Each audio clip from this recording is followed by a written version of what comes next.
Yo soy la computadora de Last Dragon. Por favor dale like y suscríbete al canal para que este contenido llegue a más personas.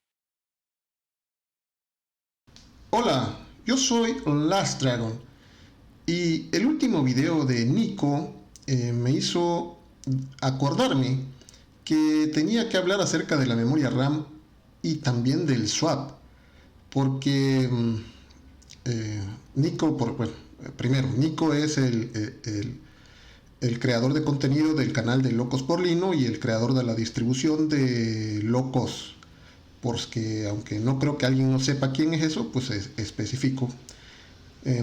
Muy bien, continuemos con esto. Vi un video que puso en esta misma fecha, un 6 de enero del 2023, en donde habla de la memoria RAM. Y esto me trajo que yo quería hablar de un tema de la memoria RAM y el swap desde el año pasado. Y pues hay que hacerlo, ¿no?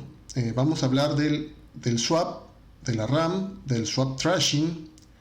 Y pues eso es lo que vamos a hacer, ¿no? Vamos a hablar de esto.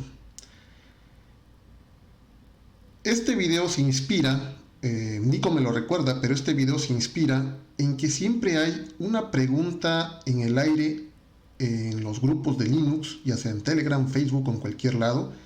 Siempre hay una duda muy interesante la cual te dice, ¿es necesario usar swap o no es necesario?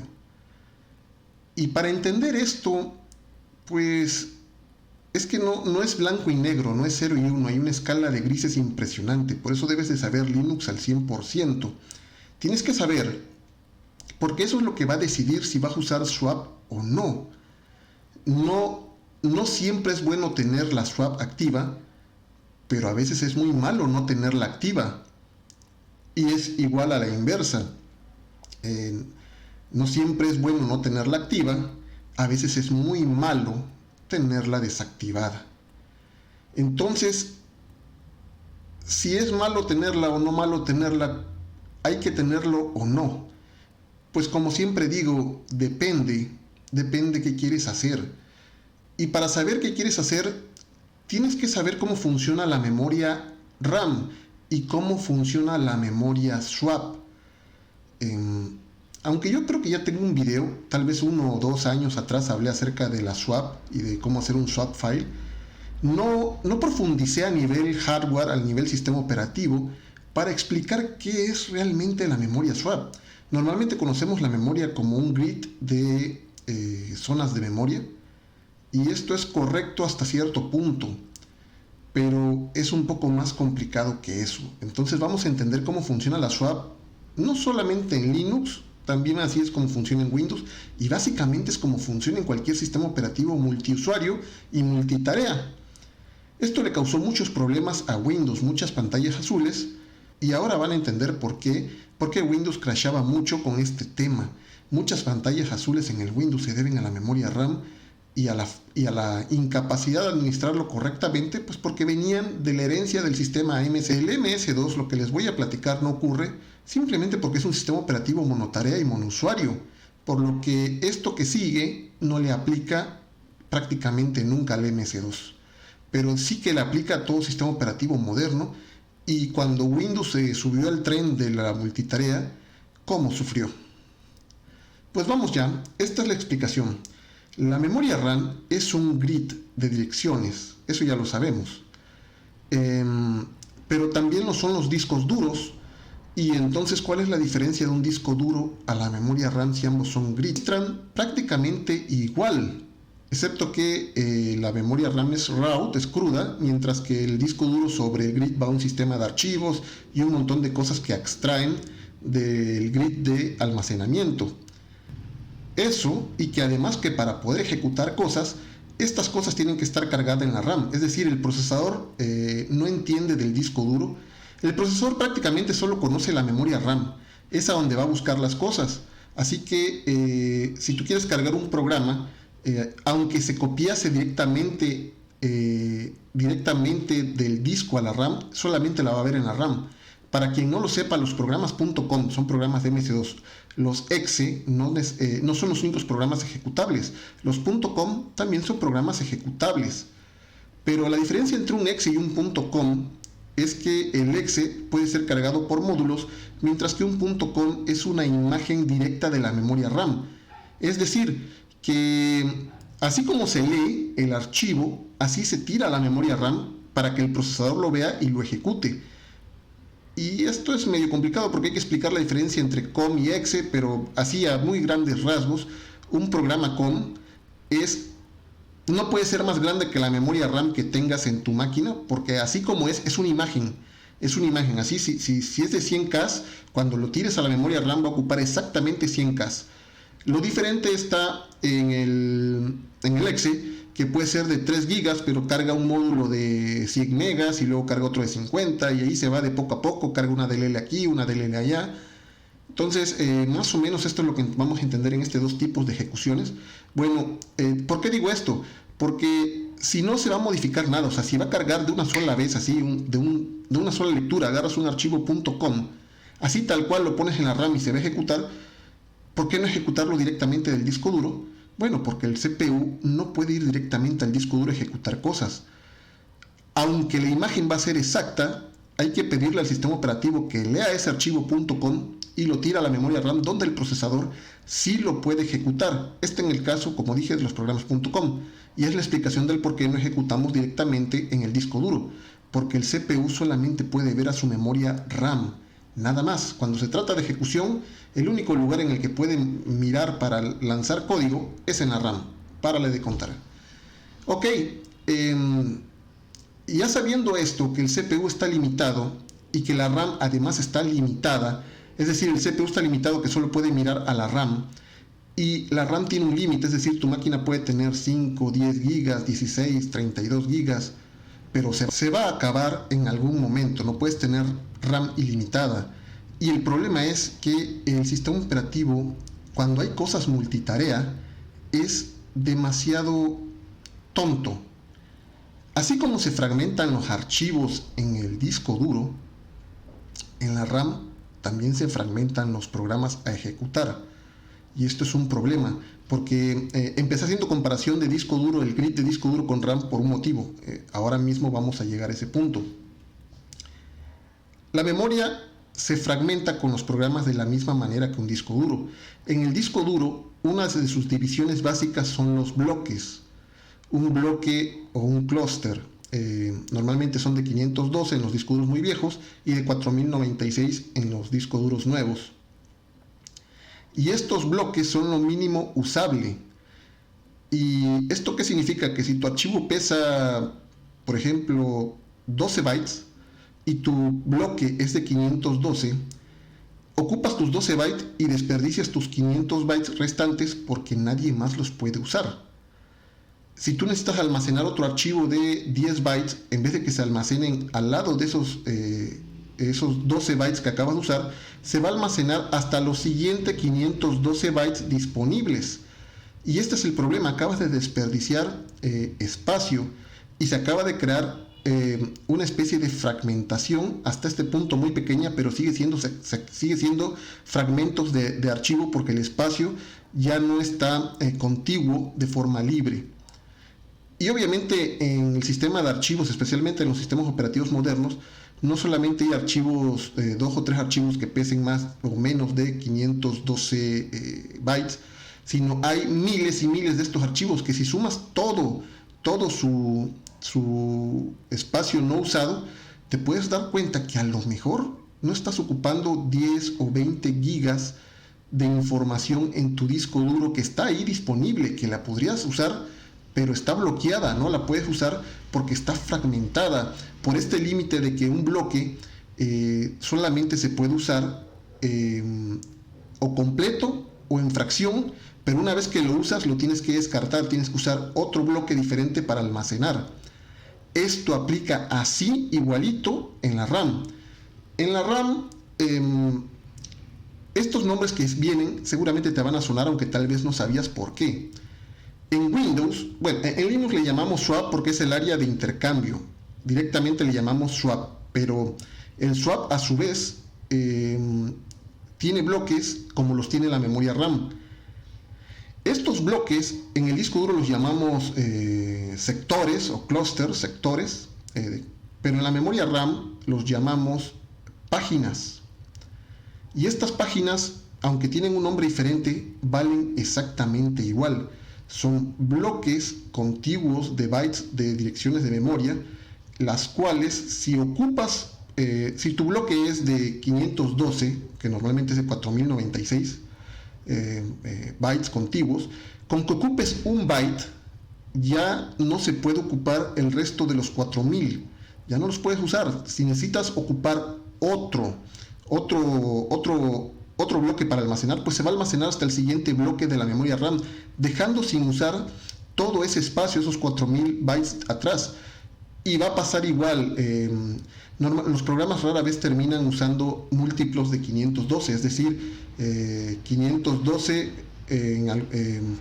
puede darte como múltiplo 4096, pero rara vez ocurre esto que se llama alinear. La alineación casi nunca ocurre, porque la alineación es perfección. La alineación te dice que si ocupa exactamente los 4096, no hay desperdicio. Pues ¿por qué? Porque no dejaste ni un byte libre y no estás desperdiciando nada. El problema viene que la mayoría de los programitas no hacen esto. O sea, tienes bloques que tienen espacio libre pero que no se pueden usar, pues porque el mínimo usable, como dije, en este caso es la página. Esto va causando problemas de mal administración de memoria RAM. Si tu sistema operativo no es capaz de administrarla correctamente, en el caso de Windows te va un pantallazo azul. En el caso de Linux se iría por un kernel panic. ¿Por qué? Porque llega un momento en que podría quedar atado de manos, tener memoria disponible, pero no poderla usar. Y esto es horrible, es decir, es como tener un lago enfrente, te estás muriendo de sed, tienes un lago de agua dulce y no la puedes tomar porque estás encadenado, y por más que quieras acercarte a este lago a beberla, es agua interminable, un lago para ti, y aún así, como estás encadenado y te estás muriendo de sed, no puedes llegar a este lago y tomar de esa agua dulce que está disponible para ti. Lo mismo le puede pasar a la computadora. Podría estar necesitada de muchísima memoria RAM y no poderla tomar a pesar de que la tiene enfrente. Dice, oye, tengo tantos gigas disponibles y no los puedo usar. Las páginas no se llenan de forma perfecta, no se llenan de forma alineada.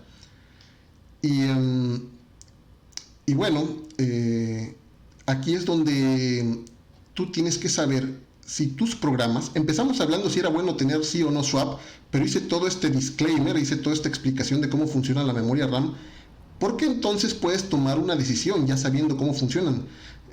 Las únicas formas de tomar decisiones, las mejores decisiones, es de acuerdo al conocimiento que tienes.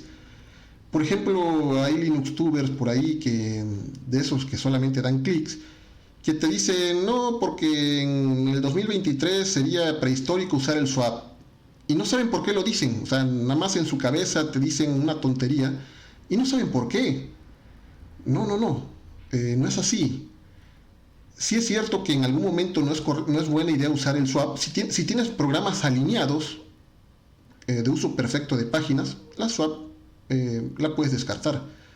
Pero si no, la swap te salva. Pero eso solamente depende de cómo se va a comportar tu computadora. Tienes que tener un conocimiento muy fuerte de lo que estás ejecutando.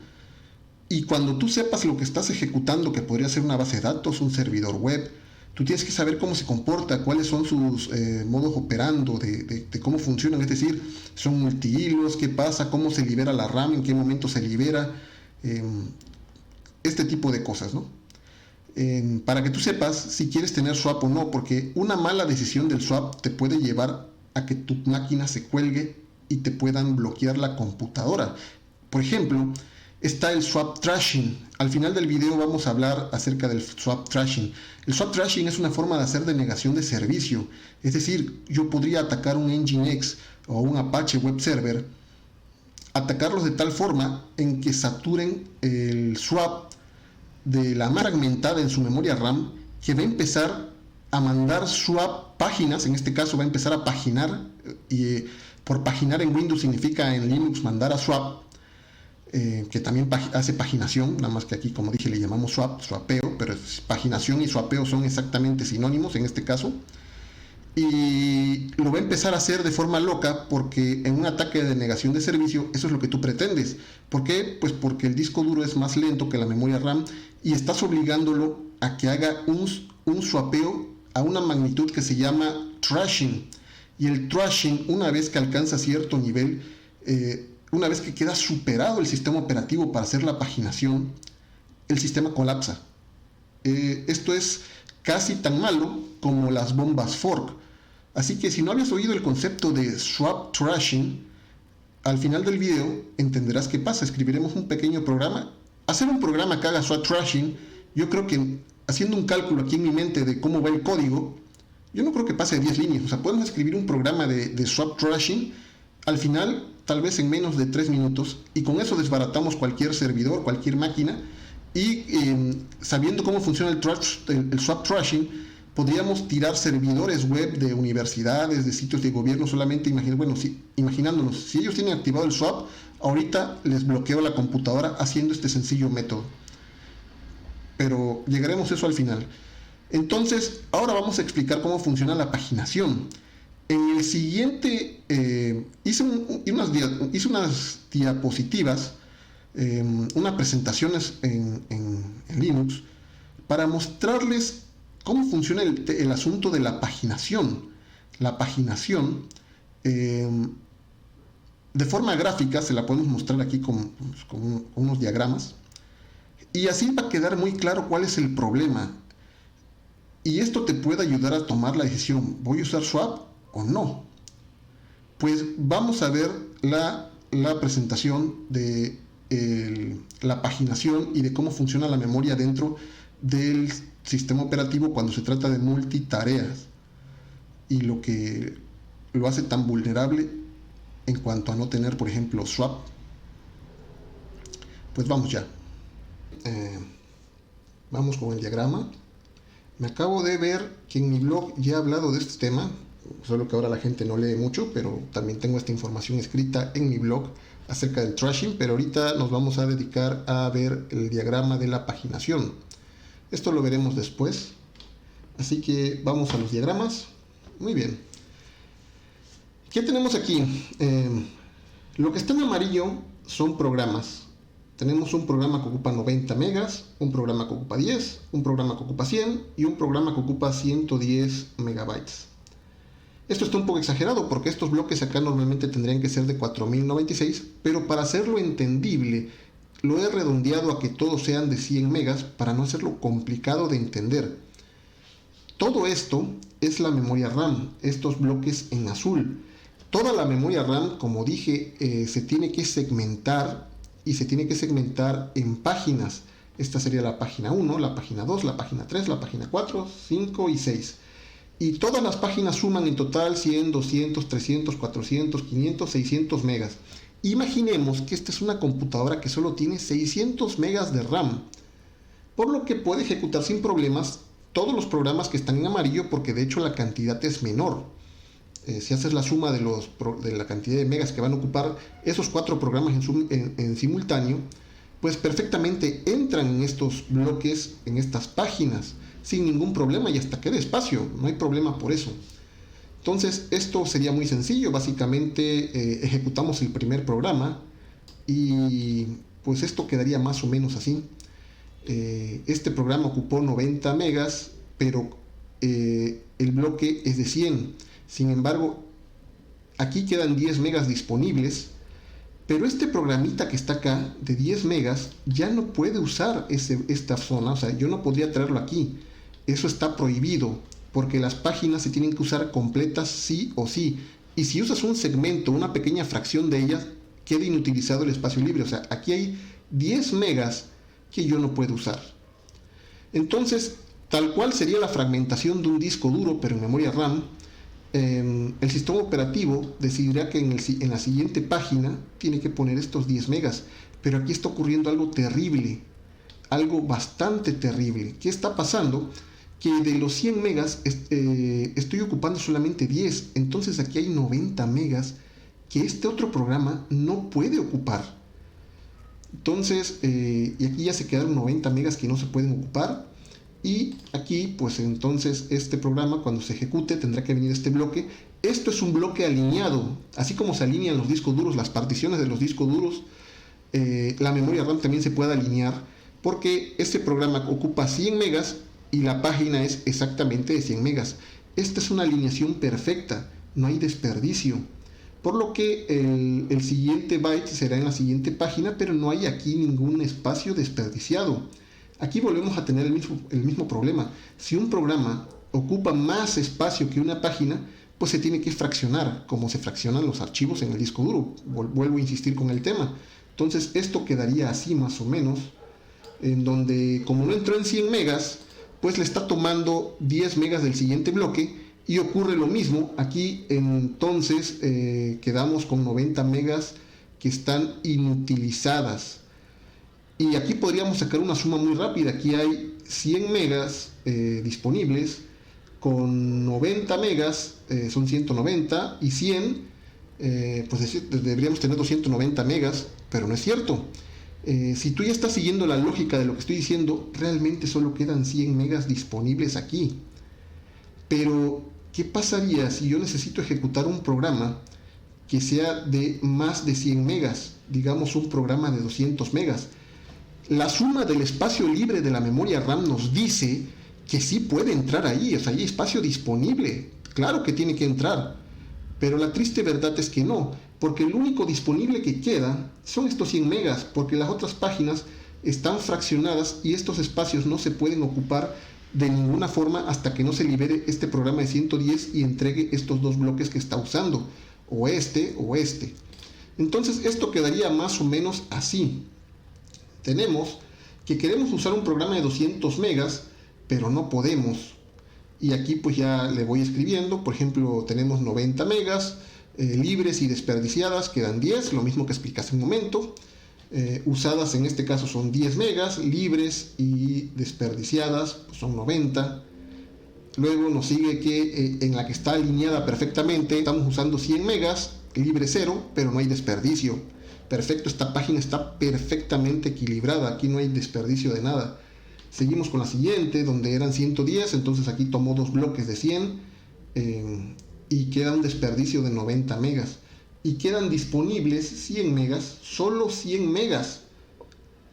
Entonces yo quisiera ejecutar este programa de 200 megas, teniendo disponible 290 megas libres. ¿Por qué no puedo?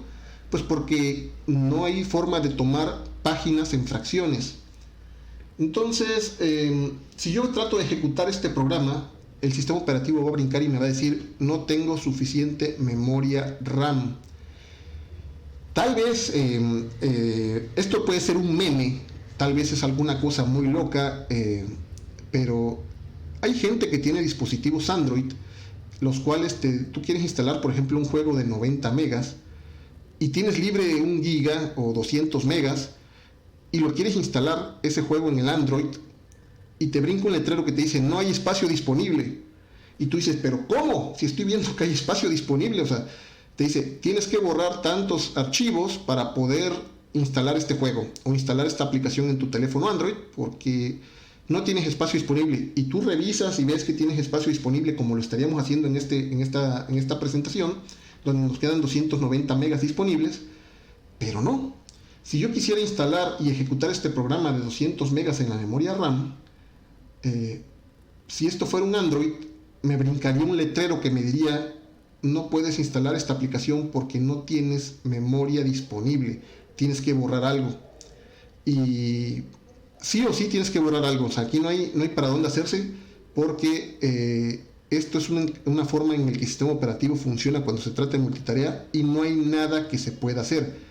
Si tú tienes desactivado el swap, por ejemplo, aquí no se ve el swap por ningún lado, estamos trabajando con programas y memoria RAM.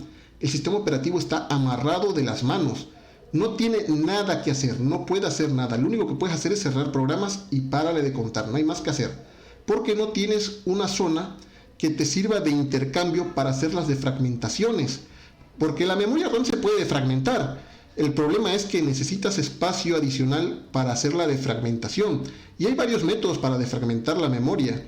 De hecho, la fragmentación en la memoria RAM se le puede llamar como interna o externa, pero eso ya es De hecho, aquí estamos viendo de fragmentación interna y externa, pero eso ya es meternos con más conceptos que en este momento yo los veo innecesario para entender realmente cómo está funcionando esto.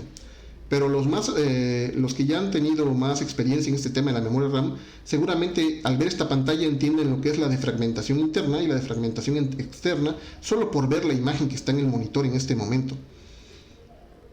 Pero como no lo considero necesario para el propósito de este video, me lo voy a brincar el asunto de la defragmentación y de la memoria RAM, porque se defragmenta prácticamente igual que un disco duro y no tiene ningún sentido ahorita hablar de eso.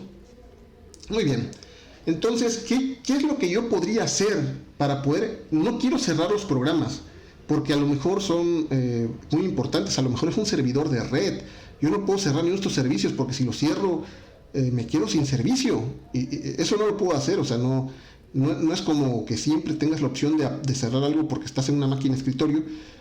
A veces simplemente no puedes hacer eso porque se trata de un servidor operativo en producción. ¿Yo qué haría aquí? ¿Cómo puedo hacer que el sistema operativo de alguna forma tenga libertad de hacer movimientos? Pues lo único que me queda por hacer es agregarle swap. Entonces, ahora vamos a ver cómo funcionaría con swap.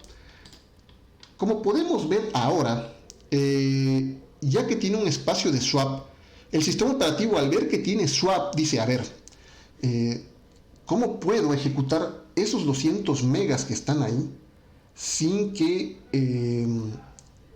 cierre los otros programas? Simplemente los voy a congelar, los voy a poner a hibernar, pero el estado del programa, las variables, todo lo que esté en ese programa, lo voy a congelar y no lo voy a perder.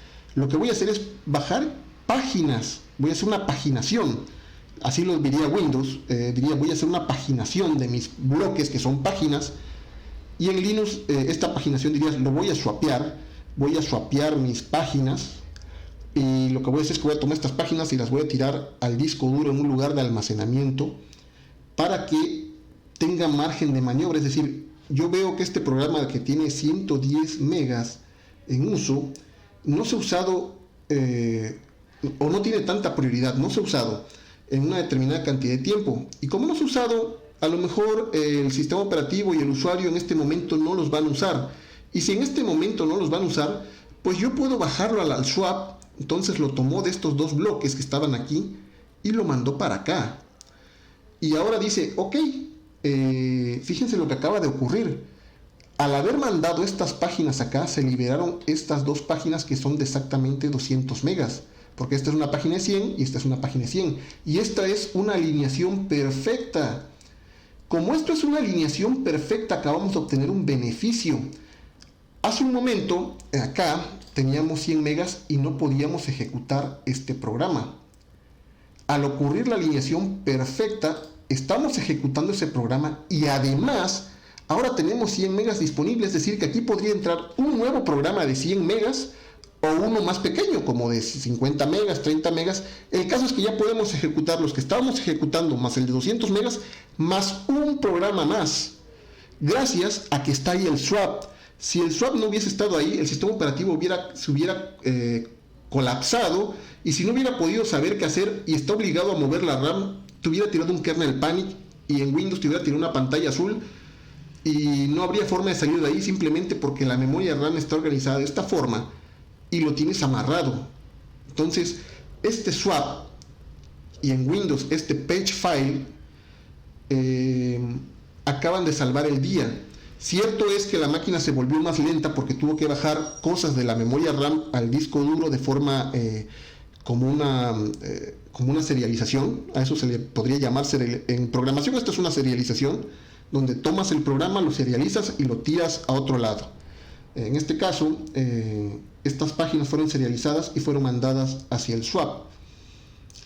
Y con eso ya podemos ejecutar nuestro programa de 200 megas y acabamos de ganar 100 megas para ejecutar otra cosa. Obviamente las computadoras, estamos hablando de gigas, tienen miles y miles y miles de páginas que van sumando miles y miles y miles y miles de megas y tal vez gigas de espacio desperdiciado, pero cuando tienen swap pueden reorganizar las cosas, mover un bloque aquí, mover un bloque acá, y de pronto tienes más memoria disponible de la que tú crees que tendrías si no tienes la memoria swap. Y así es como funciona. Esto es más o menos, es más complicado, pero para propósito de explicar esto, así es como funciona la memoria.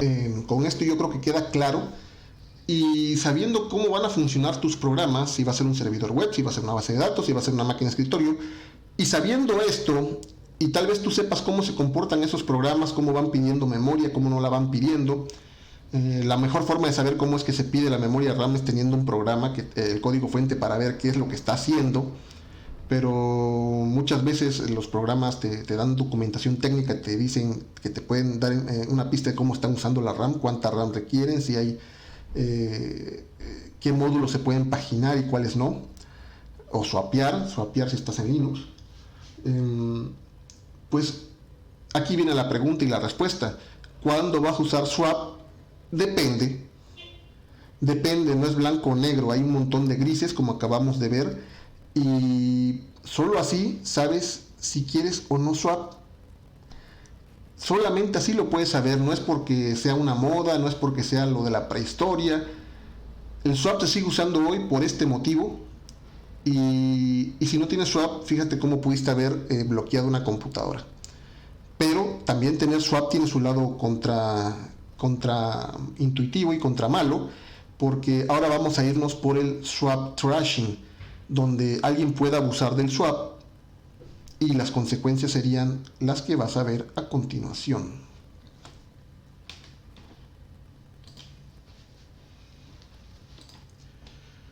Aunque aquí está el artículo del swap trashing, mejor vamos a escribir un programa que nos muestre cómo funciona el swap trashing. Si quieres venir a ver la explicación, pues aquí está.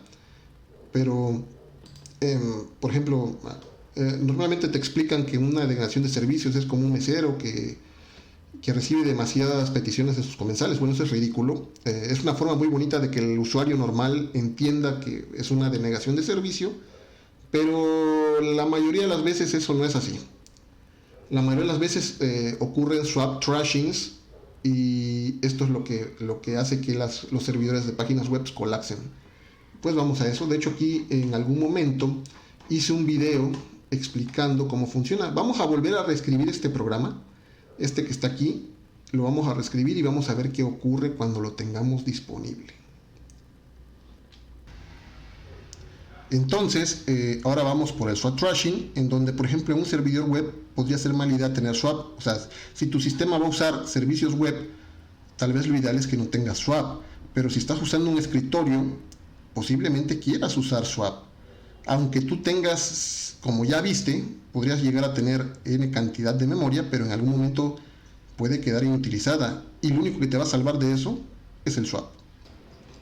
Muy bien, ahora vamos a probar la resistencia del sistema operativo a el swap trashing, donde el swap trashing puede ser una mala idea cuando tiene swap, porque algún proceso que esté inundando el swap con basura, por eso swap trashing, puede colapsar las computadoras. Por ejemplo, en un ataque de denegación de servicio podrías hacer que el servidor web empiece a swapear, mandar páginas de memoria al swap de tantas conexiones que está recibiendo, y lo que realmente termina matando al servidor web no son el número de conexiones en sí, sino el swap que está ejecutándose tratando de mandar las páginas al disco duro, que si desactivaras ese swap posiblemente sobreviviría un poco más. Tal vez no sobreviviría del todo, pero sí un poco más, tendría un poco más de movilidad.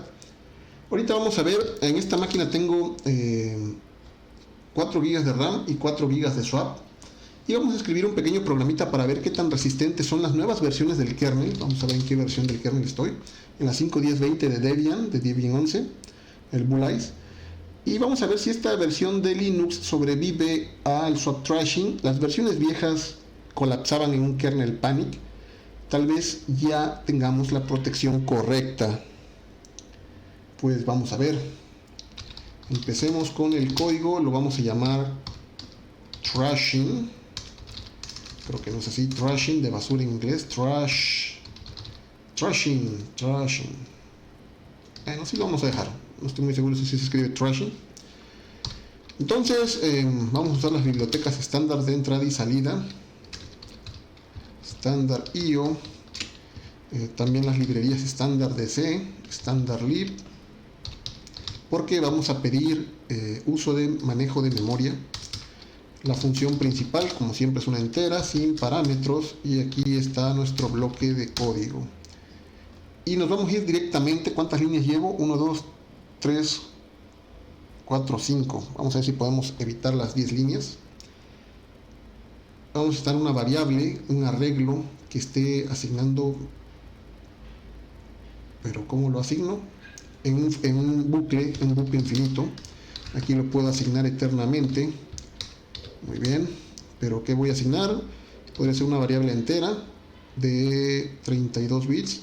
No, vamos a usar una más grande, una long, un entero largo, que va a ser un puntero hacia memoria, un puntero a memoria, y va a ser asignada por malloc. Malloc es la función de C para pedir memoria, y vamos a hacer malos. Le vamos a decir que 1000, 100, 1000, no, sí, mejor 1.000.000, 1.000.000 de cosas del tamaño size of, de cosas del tamaño de long. O sea que aquí tenemos un arreglo de memoria que recibe asignación de memoria del tamaño de el mismo tipo, que es long. Claro que sí. Ok, y ya desde aquí ya puedo ejecutar esto y mato la podría causar un swap trashing y un kernel panic, pero ¿cómo puedo visualizarlo antes? Vamos a ver, si en uno de los bucles memoria es igual a null, entonces imprime en pantalla no tengo memoria. Como es un bloque, mejor le damos una nueva línea por si nos quiere fluidear la pantalla. No tengo memoria. Ok, esto de acá nunca se va a ejecutar porque ese bloque no tiene fin, pero porque no somos salvajes ni animales le vamos a poner un return 0, aunque esto nunca se debería ejecutar jamás. Muy bien, vamos a compilar esto y vemos si sobrevive. Es un código muy sencillo. Antes no sobrevivía a esto. Seguramente ahora sí, yo le tengo fe de que sí va a sobrevivir, pero le tiene que costar algo. Sobrevivir a esto le tiene que costar. Trashing. Y lo voy a mandar a servicio para usar un top y ver qué pasa. Ok, se acabó la memoria libre de acá. Esto está tardando, como que se bloqueó. Sí le costó, esta cosa le costó moverse. No está tan fluido, no sé si se alcanza a ver bien en el video. Ahí ha de haberse detenido porque veo que se liberó la memoria swap. Y ya se detuvo. Con un killen. Ok, el sistema operativo se está protegiendo. O sea que si yo ejecuto esto como un servicio, no se bloquea. No. Sí se bloqueó. Aquí estoy dándole enter.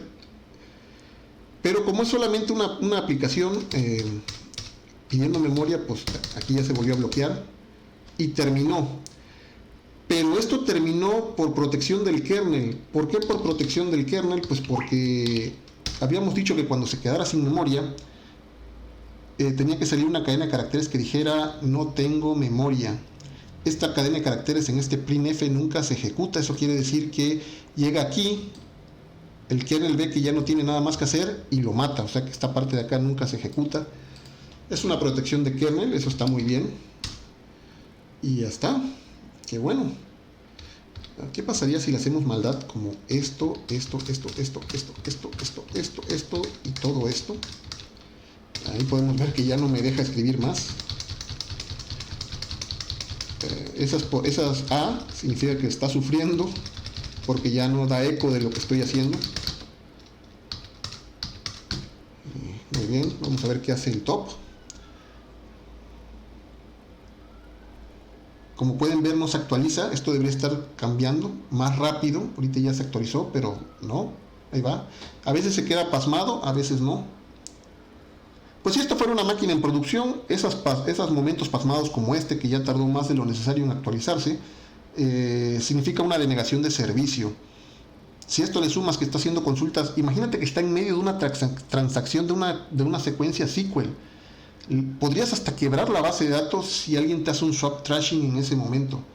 De hecho, además de todo, si la máquina llegara a colapsar por el swap trashing, si no está en una partición diferente especial para el swap, tu sistema de archivos se corrompería. Para aquellos que todavía no entienden el por qué hay que particionar más de una vez, más particiones, una para el sistema, una para el swap, una para datos. Este swap trashing en algún momento ha de haber hecho llorar a muchas personas y han de haber aprendido la lección a la mala. Como pueden ver, esto lleva como 5 segundos y no se actualiza, ya se quedó pasmado. Eso es porque está completamente muerto. Completamente muerto, no se mueve. Ahí ya reaccionó. Ya reaccionó. Pero dejó de moverse otra vez. Se murió. Sin embargo, no hay un kernel panic. Eso quiere decir que el kernel al menos está lidiando con esto. El kernel está lidiando con esto, pero le está doliendo hasta sus ancestros. A esto le está doliendo hasta Linus Torvalds.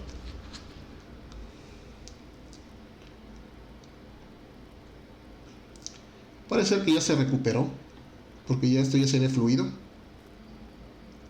Ahora, imagínate esto, alguien que te está atacando con denegación de servicio por horas. Aquí lo hicimos por unos cuantos segundos, mandamos 20 procesos al fondo y todos estaban pidiendo memoria. Pero imagínate que esto no termine y venga de muchas máquinas con conexiones y el navegador web empieza a hacer, el servidor web empieza a hacer trashing y colapsas la máquina. No solo la colapsas, si esa máquina tiene la base de datos en la misma máquina, pues la puedes romper la integridad de la base de datos. El sistema de archivos, si es el único, si es un raíz completo, lo puedes romper porque se ha quedado pasmado en un trashing. Un trashing es algo peligrosísimo. Y pues ya está. Esta es la demostración de lo que es un trashing. Todos murieron, ninguno mostró el me he quedado sin memoria. Eso quiere decir que el kernel, esta versión de Linux, de este kernel de Linux, por lo menos no colapsa en un kernel panic, pero sí le duele. Podemos ver que sí le dolió y ya está. Esto es un kernel, un trashing, y sabiendo estas cosas y sabiendo lo que vimos antes acerca de la fragmentación de memoria y sabiendo para qué quieres la computadora, ya puedes decidir si quieres o no swap. Como vimos en la primera parte del video, el swap es muy bueno, nos permitió ganar memoria y ejecutar programas. También el swap puede ser muy malo. En este caso nos paralizó la computadora por unos segundos, pero en producción eso sería fatal. Por lo que, por ejemplo, en un servidor web yo no le metería swap. Un servidor web definitivamente swap 0. En un servidor de virtualización yo desactivaría el swap, porque si se pone a hacer trashing en la máquina real, no las virtuales pueden tener su swap, pero en la máquina real se llega a poner a hacer trashing de swap y colapsas todas las máquinas virtuales que estén adentro del sistema operativo. No debes hacer eso en una máquina, por ejemplo, de un servidor virtual. Ahí no va el swap, no va en un servidor web, tal vez en un servidor de base de datos, pero en tu escritorio, como viste, hay aplicaciones que sí podrías mover por medio de fragmentación. En el escritorio está bien tener swap. Entonces, ¿cuándo vas a usar swap? Depende. Yo espero que este video no haya sido largo, o por lo menos muy pesado, y lo intenté hacer fácil de entender. Así que si no lo sabías, ahora ya lo sabes. Así es como funciona la memoria RAM en sistemas operativos multitarea y multitasking como lo es Linux. Y pues ya te lo sabes. Por favor, si gustas recibir información de este tipo, por favor suscríbete al canal, dale like, de que me gusta y todas esas cosas que le hacen en los videos para que se ayuden a difundir. Y si quieres seguirme en Twitter, pues puedes seguirme en LastDragonMX o leer mi blog en www.lastdragon.net. En la descripción del video te dejo una liga hacia nuestro grupo de Telegram por si quieres recibir ayuda, o si tú eres capaz de darla, pues eres bienvenido al grupo. También te dejo un hash para mi chat de session, es un chat privado, y te lo dejo por si quieres ponerte en contacto conmigo de forma anónima.